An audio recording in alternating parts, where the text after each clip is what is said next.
บ้านอยู่แมนบ่ตอนนี้ทางบริษัทของเฮาหับแม่บ้านจำนวนหลายเด้อบ่ว่าสิเป็นผู้หญิงผู้ชายทางบริษัทของหับเบิดเนาะหับตั้งแต่อายุ18ปีขึ้นไป55ปีเด้อแต่มื้อนี้จะมาแจ้งงานพี่น้องมีของมาอยู่12งานเนาะงานที่1คือต้องการเป็นแม่บ้านเรียนน้องสถานที่เฮ็ดงานนี่แม่นอยู่ปากเกร็ดนนทบุรีที่บ้านจะมีกันทั้งเบิด3คนเนาะแล้วก็จะมีในจ้างทั้งเบิด3คนมีน้อง1คนอายุ10ปีอย่างในส่วนของน้องเนาะส่วนงานที่2คือจะเป็นงานแม่บ้านดูแลผู้สูงอายุค่าจ้าง14,000ถึง15,000สถานที่เฮ็ดงานนี่แม่นอยู่นวลจันทน์เนาะมีในจ้างกันทั้งเบิด2-3คนบ่มีสัตว์เลี้ยงเฮ็ดหน้าที่เบิ่งเบิ่งผู้สูงอายุ1คน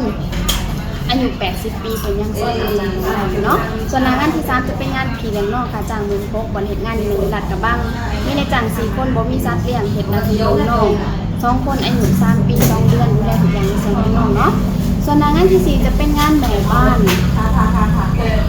แม่บ้านครัวแม่บ้านดูแลแมวเนาะค่าจ้างได้จ้าง12,000สถานที่ทำงานนี่แม่อยู่ที่บ้านกล้วยได้จ้างมีกันอยู่3คนเนาะบ่มีสัตว์เลี้ยงอันนี้ก็ทำความสะอาดทุกไปสาขาอีกค่ะคือกันเนาะส่วนงานที่5จะเป็นงานพี่เลี้ยงน้องค่าจ้างได้จ้างให้16,000มีได้จ้างทั้งเบิด3คนเนาะสถานที่เฮ็ดงานนี่แม่อยู่ถนนพระอาทิตย์หรือว่าอยู่พระนครเนาะส่วนงานที่6ก็จะเป็นงานแม่บ้านไปเสาเย็นกราฟสถานที่เฮ็ดงานในอยู่สุขุมวิทซอย24เนาะมีในจัง4บ่มีสัตว์เลี้ยงเขางาน8:00 นเลิกงาน 16:00 น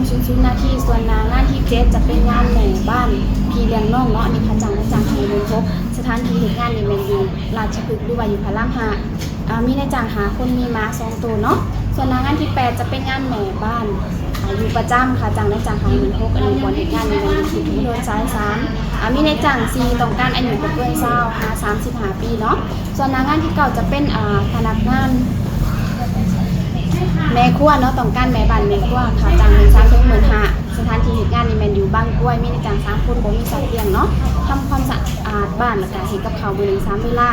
งานที่10ก็คือต้องการเป็นแม่บ้านดูแลผู้สูงอายุค่าจ้าง15,000สถานที่เฮ็ดงานนี่แม่นอยู่นนทบุรีมีในจ้าง2คนบ่มีสัตว์เลี้ยงเฮ็ดหน้าที่ดูแลผู้สูงอายุ2คนคุณตากับคุณยายเพิ่นยังเสียจากของทุกอย่างงานที่11จะเป็นงานแม่บ้านไปเสาเย็นกราฟค่าจ้าง15,000สถานที่ทำงานนี่แม่นอยู่เรียบด่วนรถไฟหรือว่าถนนจรัญสนิทวงศ์เนาะมีในจ้างอยู่กันทั้งเบิด3คนเขางาน8:00 นเลิกงาน17:00 นส่วนงานที่12จะเป็นงานแม่บ้านพี่เลี้ยงน้องค่าจ้าง14,000 ถึง 15,000สถานที่ทำงานนี่อยู่โคราชมีในจ้างอยู่4คนโดยมีสัตว์เลี้ยงเฮ็ดหน้าที่เบิ่งน้อง1คนอายุ2ปีเนาะใน12งานนี่ก็คือถ้าได้สนใจอยากได้งานหยังก็สามารถหาขอไปสมัครกันได้เลยอยู่ที่จรัญสนิทวงศ์82 11ตัวบริการทุก